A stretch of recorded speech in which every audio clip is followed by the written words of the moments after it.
কোন ব্যক্তি যদি 900 বছর একটানা এই পৃথিবীতে আরামে দিন কাটাইছে, একদিন 1 ঘন্টা 1 সেকেন্ড কষ্ট পায় নাই, কাঁদে নাই, একটা কাঁটার সুঁয়ের আঘাত তার আঙ্গুলে বিধে নাই, 900 বছরে সে দুঃখ কি জানে না, কোনোদিন কোনো ব্যথা পায় নাই, কিন্তু 900 বছর আল্লাহর নাফরমানি করে কাটাইছে।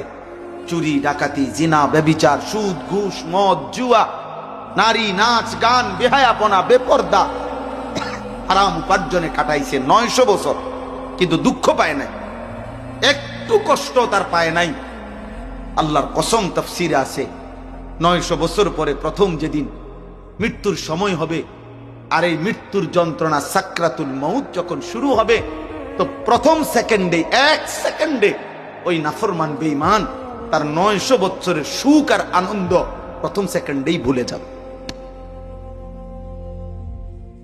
প্রথম সেকেন্ডের কষ্ট তাকে 900 বছরের আনন্দ ভুলায় দেবে। দ্বিতীয় সেকেন্ডে যদি ওই নাফরমানকে বলা হয়, হে আল্লাহর বান্দা, বিগত দুনিয়া তো তুমি নিশ্চয়ই খুব সুখেই কাটাইছো না, আল্লাহর কসম ওই বেঈমান নাফরমান পাপী বলবে, আয় রব, গত হায়াত পুরাটা আমি জীবনে সুখ কি জিনিস আমি জীবনে কোনোদিন দেখি নাই মাওলা।